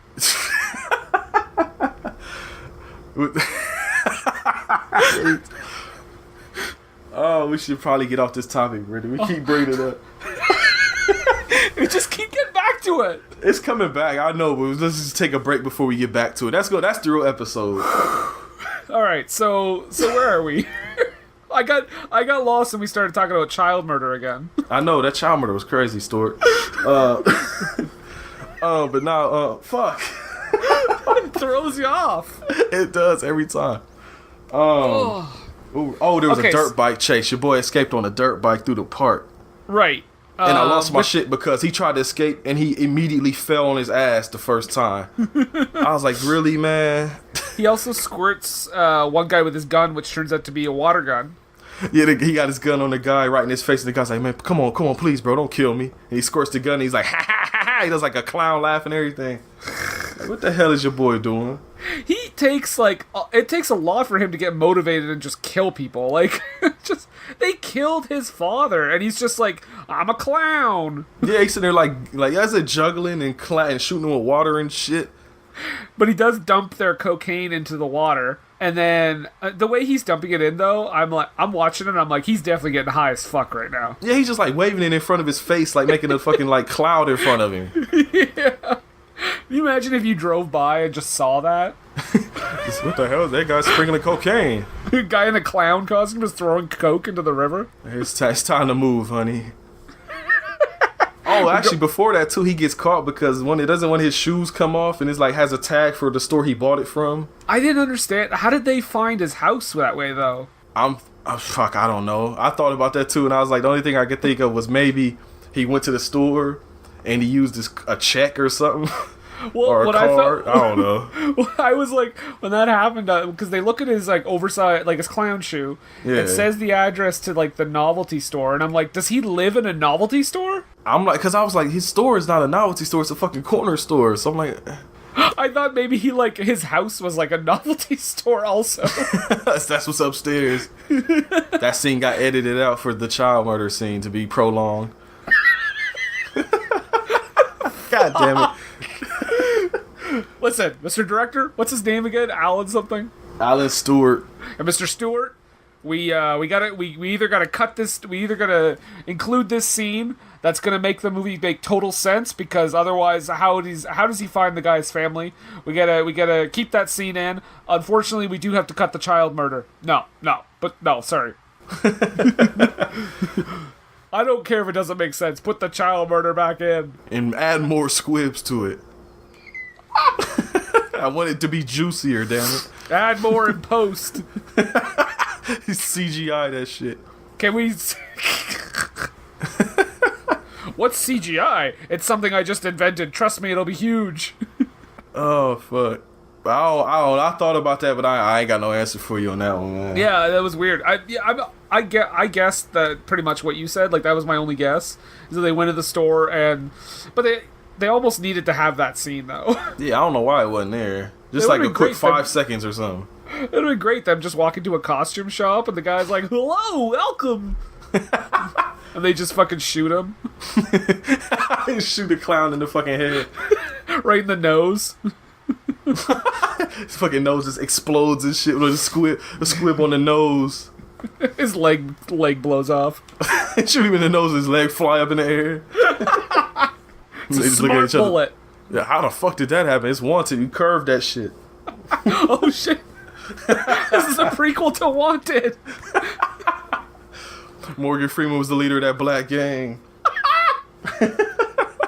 That's why he's pissed. There you go, see? It's all together. Oh, fuck. Oh, man. If you thought that the movie Ghetto Blaster would be reviewed without a reference to Wanted, you were wrong. Yeah, you're getting a lot with this episode that I actually didn't know was going to happen. Oh, man. Well, if you're all still with us, where are we now? Well, after this, they found out where he lived at, and they went and tied his mom up and kidnapped his daughter. Right. His daughter / girlfriend. Yeah. I'm telling you, man, they look the same age. That could be like his sister even or something. That's what I thought too. I thought it was his sister. And then he first came with him to the mom, I thought it was like brother and sister coming home to their parents or something. Yeah. And then he said daughter, and I was like, daughter? What the fuck? What kind of kinky shit y'all into? Fucking LA, man. Fucking LA. Yeah, you never know. It's crazy out there. Steve and Izzy, what up? Well, they don't live in LA, I don't think. Nah. They stay in the Bay Area, I think. Yeah. They're closer to like San Francisco, right? Mm-hmm. Just giving out all the information. I think their address is 7A. Phone number 419. I have that shit. Do you want it? Oh shit. Skype address, all that. Hey, if you want Steve and Izzy's contact details, donate $5 to our Patreon service. Coming soon. Oh. Breaking news. Everything I learned from Brent and Brendan. We just give out all the podcast's personal contact information. Oh yeah, I should fuck with them since they tried to make that fake HVH pod cast page. They had me legit fucked up for a while. You know what's funny? When they did that, I knew it was them immediately because we joked about that after we recorded an episode with them. Oh, it's in the episode. Oh, was it still in the episode? It's in the episode, and it's still episode. I thought it was cut out at the end. I don't remember if it was theirs or ours. It was there. Yeah, because I had heard it like shortly after that happened, so I was like, "Oh, you fucks." I think we were saying like, "Oh, you should just post like Steel quotes or like facts about Steel, the movie Steel." I should have known something was up when it was like they only followed us, and then it was like a picture of Steel on there. I'm like, I should have fucking known it was somebody fucking with me. Well, at least it wasn't like a weirdo, right? That's what I was worried about at first. Some fucking like, yeah, I'm gonna follow these fuckers. So thank you, Steve and Izzy. There you go. And you're welcome for all the people you're about to have calling your house. Because we're gonna release the information. And it's not the home video hustle. Ha ha ha ha ha. Alright. Oh. People are probably listening not knowing what we're talking about. Where are we? Well, we are at pretty much the end of the movie almost. Because it's Travis sneaking in. Oh, he goes to Gina and it's like, hey, Gina, where the fuck your people at? And she's like, oh, they're here. All right, take me there. So they go to the hideout. And she says, I can't tell you, but I can show you. Yeah, that was weird. Like, if you know where it's at, you can tell me. Just go up the street, hit the left, go up that block or something. Right past that homeless person, take a right, curve up. Past that burnt corpse on the ground and shit. Because they didn't pick him up.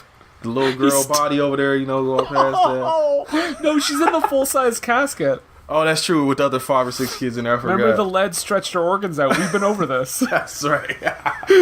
Turned her into Mrs. Fantastic and shit. Fantastic Four prequel. There you go. Jesus, man. Did they get the rights? Fuck it. Who cares? Nobody likes the Fantastic Four anyway. Except for Roger Corman's version. We need to watch that one day. Yeah, I do too. But back to the Ghetto Blaster. Yeah, so he's trying to find Lisa. He's in the building. He's basically he's snapping necks like nobody's business. Gee, I just wrote down in my notes, it just says shootouts and takedowns. Like, that's pretty much all that's going on. Yeah, it's pretty much the straightforward from here. And then there's the what about the explosions? I did write car explosions. As I said, they had some money with this movie because they're blowing up multiple cars and there's all kind of railing kills and shit. People falling off balconies and everything. But the way in which the explosions happened, it almost looked like it was a mistake. It probably was. It almost looked like the car meant to explode, and then all of a sudden, like, 4 other explosions happened in different areas. Like, oh shit, keep the camera rolling. It's almost up to me. Just keep it rolling. We're losing light. Yeah, and then there's a twist. You remember the twist? With the brother. Yeah. Gina's brother. I think the brother was the one who sent him the drug deal treasure map. Yeah, I guess Gina's brother is like, he ain't really down with all the shit that Jesus got him doing, and he wants to get rid of Jesus so he can be the leader and I guess lead him into a better way. There's better ways we can be this gang out here. We can help the community and clean it up and all this other shit like that. But as he's saying that, Jesus is right behind him listening to everything he fucking saying. And so Jesus is like, oh, really? He comes in with Gina. She got the gun up to her head. Oh, and then, that's right, yeah, and your boy, he saved his daughter because they was about to rape her too, but he got there just in time to shoot the 2 dudes. So what the fuck happened? So he got Gina. Oh, he shoots Gina's brother, that's right. Yeah, it's another weird movie thing where clearly Jesus wanted to kill him, so why didn't he just shoot him in the head? Exactly. Like, I don't understand that. I'm gonna shoot you in the gut so you kind of maybe almost will die in about 8 hours. You just lay there and so you can have a whole speech after all this is over. Oh, the monologue. Yeah, monologue, there you go. The friggin' 10-minute monologue he delivers. I was like, come on, dude, just die. And then he doesn't. Yeah, he actually, yeah. So what do we got here? So they basically, Travis and Jesus have their scuffle, but then Gina just like picks up like, what is it, fucking like fucking AK Uzi or something? Yeah. That's the other thing I was talking about besides the child murder in the beginning of the movie. The other murder that made me fucking crack up in this movie, because he's on the ground talking shit because he had a gun pointed at Richard Hatch, but it was like empty, so he got his ass beat, and so he's about to do something. I forget what he's about to do. Is it like another gun or something he picks up? I thought it was the same gun, which I was like, wasn't that just empty? There's bullets in it now. Magic bullets. I picked him up off the ground like Call of Duty.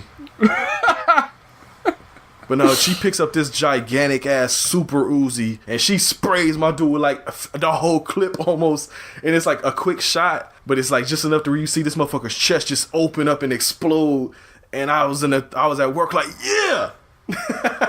And everybody around was like, what? Yeah, they probably, I don't care. But when she sprayed my dude, I was fucking hysterically laughing at that shit because he just fucking tore his ass up.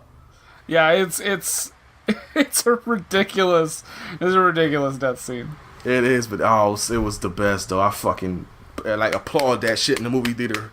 Well, I'm sure this never went to a movie theater. But as I say, I don't think this ever saw the inside of a theater. It should have, damn it. So everybody's dead, pretty much. The brother ain't dead yet. The brother's not dead. Oh, I guess just Jesus is dead. Yeah, he's dead as super fuck. Like his chest is opened up. This is where they go back to the store, and this is where you said Lisa was like, I gotta go to school. Before we go to the store though, your boy does his monologue, and a bunch of the gang members come in there, and they're about to spray Richard Hatch's ass, and he tells them, no, it's over. We don't have to do that no more. And they all just kind of looked at each other confused, like, all right. And it just cuts away from that point. I'm like, oh, what the fuck? I thought the movie was over right there. I also thought it was weird that Lisa was the first one to run over to Gina's brother to like comfort him. Yeah. I was like, what? You don't know that man? And that motherfucker probably the one that grabbed your ass. Like, yeah. And she's like, oh my god, are you okay? As if like, because it's almost like they messed up in the script. And it was supposed to be Gina running over there and Lisa shooting Jesus. Or maybe Gina running over there and then Gina shooting him. Like, I don't know. It just was weird that Lisa, his daughter, ran over and was like, hey, strange man that kidnapped me. Are you okay? I guess they figured the director was like, oh shit, I forgot she's here too. You run over there too. Fuck it. Ain't no telling. But yeah, like you said, they're back at the store though. Yep. Lisa's going to school and Gina's working there. Mm-hmm. And I guess Travis and Gina are going to become an item. Thankfully, nothing happens between them in this movie physically. And the most abrupt ending ever. Oh yeah, because it shows you too. Like, doesn't he walk out the store and it shows him like walking around and they're like painting over the graffiti on the streets and shit. And it has that cop on TV. Yeah. It just smash cuts. He's like almost like he's about to say something else, but it just was like, no, end. No, the end. We ran out of film. No, do you want us to finish that shot? No, because if we finish that shot, I'm gonna have to cut the child murder out. Right, exactly. We need time for this shit. Because that was crazy. Because he was like, he's like, oh yeah, the gangs are done, but there's still work to be done, and just done. There's cue hip hop. What was the thing at the end? What was the thing during the credits? There were like a bunch of gangs like just talking about shit. It was a black gang because I guess the cop was saying something about, there's still work to be done. And what I think, honest to God, Brendan, what I think is that if this movie has sold enough copies or got enough rental copies, they were gonna make a sequel where he goes after the black gang next. I swear, I think that's what they were building up to. I think you're right. Because they show them, and don't they show another gang after, or is it the same people? It's both black dudes, so I figured it's probably the same gang. Okay. It was very, it was strange. It was, because you had told me to stay after the credits, because I didn't know. I was like, okay. Yeah, post-credit scene, fucking Nick Fury's gonna show up. That'd have been hilarious. I'm putting together a team. Oh shit, Richard Hatch from Ghetto Blasters, the part of the Avengers. There you go. I'd watch it. Infinity War Part 2. Hey. Now, since you're the guest, and since I normally go second anyway, Brendan, what did you think about the Ghetto Blasting? It was very entertaining. It's a very entertaining, trashy movie. Mm-hmm. That's for sure. Now, I just want to do justice to your rating scale here because you guys rate in terms of like how much you just pure enjoyment you got out of it, right? Yeah, we don't care about like filmmaking. We just how much we actually like the movie. Okay, because I will say right now, if it was a pure, like, if I was giving it, like, a filmmaking rating, it would not be the same as this rating. Oh, yeah, PJ does that sometimes where he'll be like, my personal rating, but the whatever rate, he does that shit sometimes. I won't give both ratings, but I'll just say that legit rating would be very low. But, out of just how ridiculous and trashy and dumb and funny this movie was, I'm gonna let the suspense build for a bit. I'm gonna go.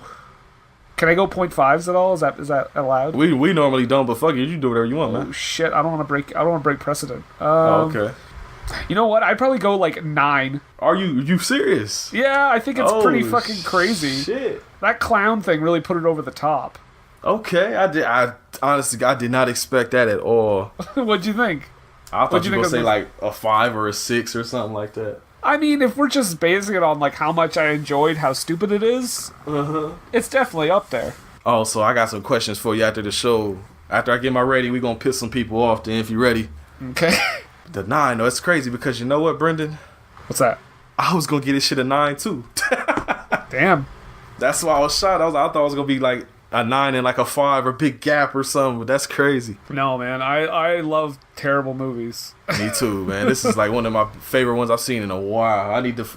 Shout Factory, put this shit on Blu-ray, man. I will buy it today. Just kidding, it's a 2. No, I'm just joking. Really let the suspense build on that one. I mean, if there was another child murder, it'd probably be a 10. Oh, you just needed that one more just to up it up there, man. Needed one at the beginning, one at the end. Maybe one in the middle, too. That could have been that credit stinger at the end. It's just another one getting blown up at the fucking corner. The stinger after the credit. and then it pans over, and it's Richard Hatch.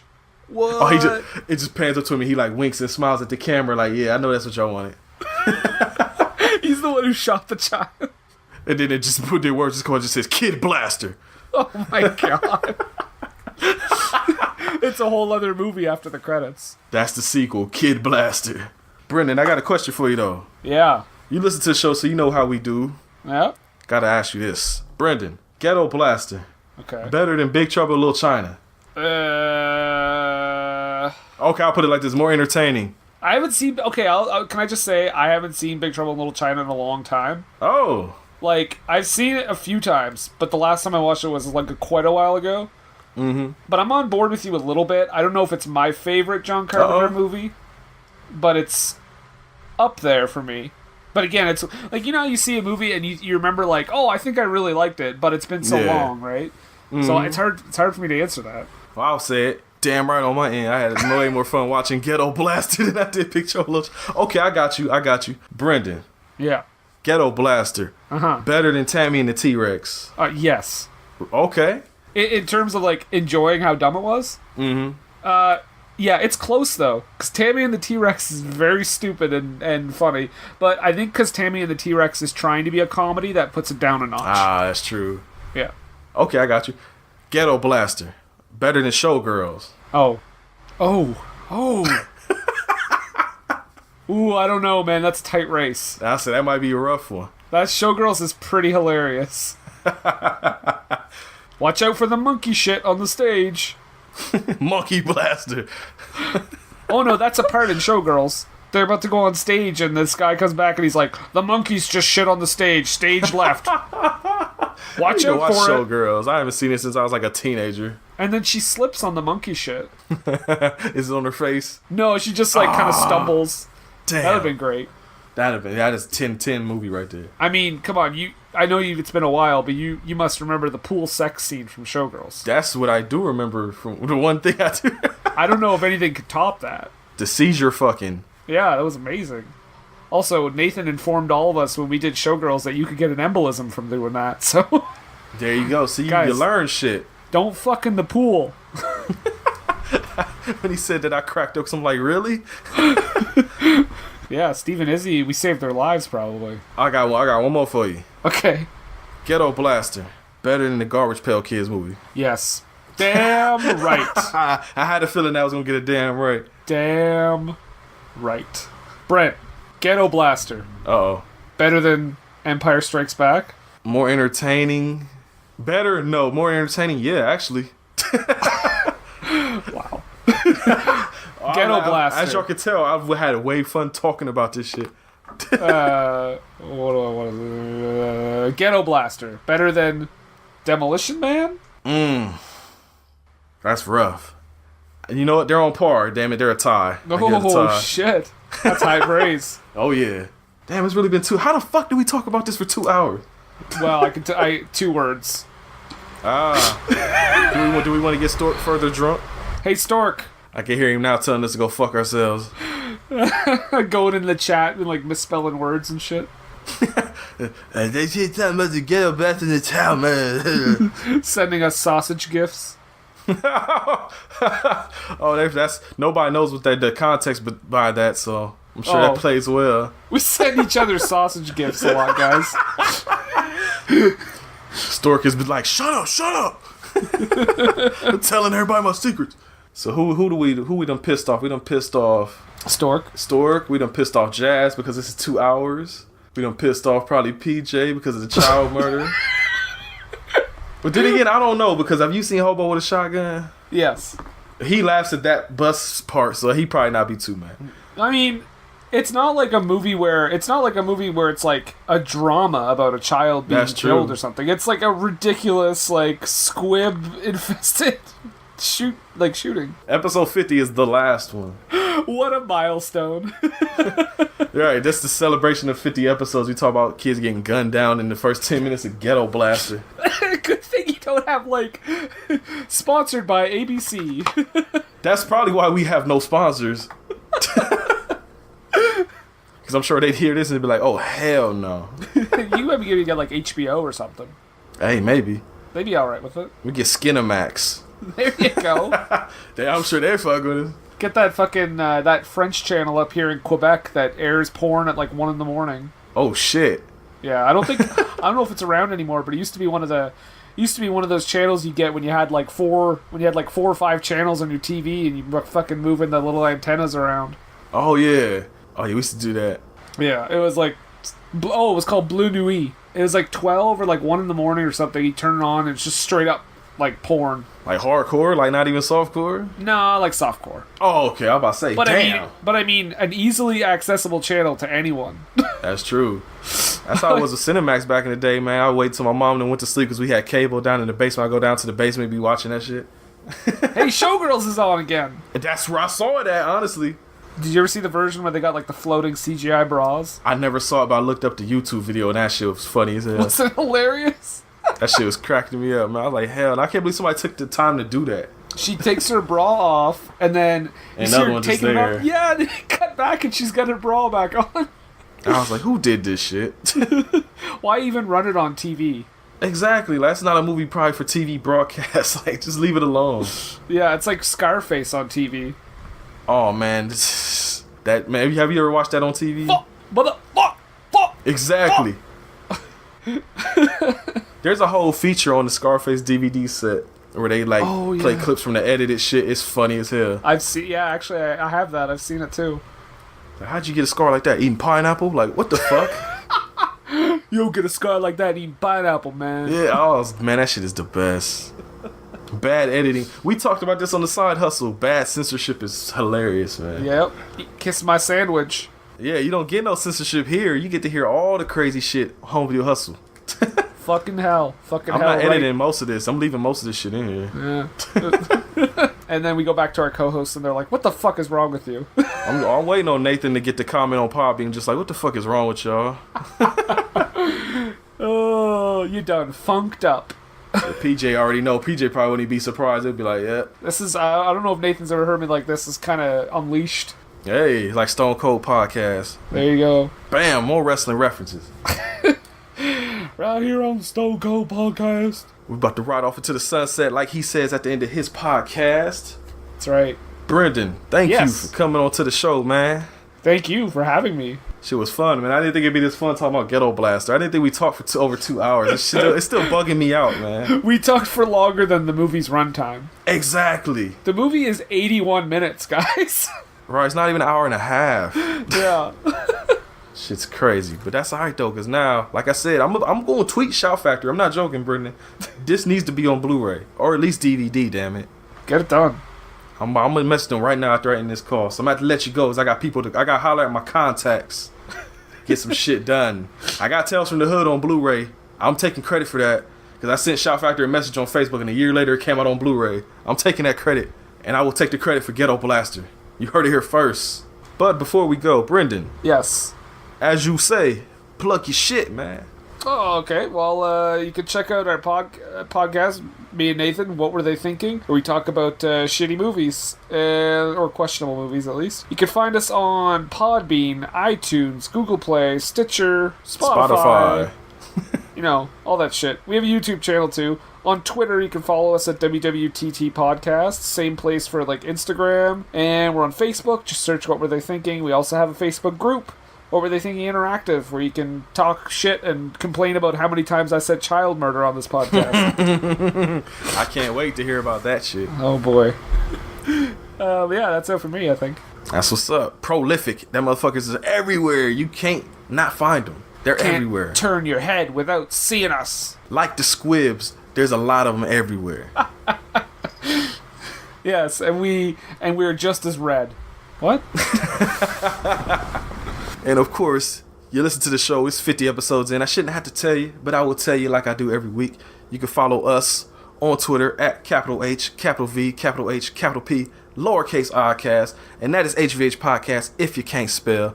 We're on Facebook, facebook.com/HVH Podcast, YouTube. Type Home Video Hustle in the search bar. I assure you, we will be there. YouTube videos every Wednesday. Except for the last one, because I didn't have one. And I'm late on this one. But they will be there. What else we got? HomeVideoHustle.podbean.com is the main site. That's where all our shit is at. We're on YouTube, too. We're on Podcast Addicts. We're not on Spotify yet, but we trying to get there. Oh, I forgot to mention Google Play. You guys are also on Google Play too. That's right, Google Play. Hell yeah. Basically, anywhere you go to get your podcast, you'll find both of us. I think so. Exactly. Hell, on iTunes, if you subscribe to us and it says related podcast, what were they thinking? Usually right there. Damn right.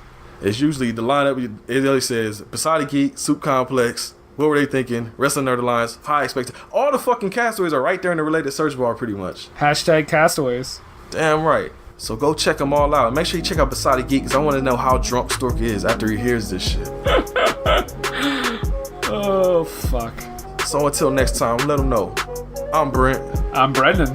Have a good rest of your Friday. Have a good whatever the fuck rest of the day you listen to this on. Have a good week. Go watch Ghetto Blaster. It's on YouTube. It's free and it's an hour and 21 minutes. It's short. I think we just have to say Brendan. Yes.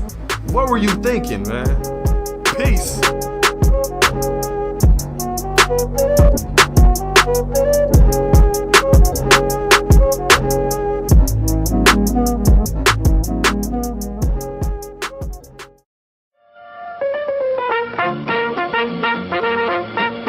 We're happy to have you with us this evening and want you to enjoy every minute of your stay here. Listen to me. Please listen. If you don't, if you won't, if you fail to understand, then the same incredible terror that's menacing me will strike at you! Are you ready to enter the Sci-Fi Double Feature Drive-In? Every month we hold a special double feature with a very interesting theme thought up by your host, the conspiracy-loving Elisa, and yours truly, Jarrett the Kaiju Man Wegelin. We discuss giant monsters, little monsters, genetic abominations, robots gone awry, aliens coming to Earth, cryptids, and anything in between. So join us at the Sci-Fi Double Feature Drive-In podcast every first and third Thursday of the month. And don't forget to stop by our snack bar first.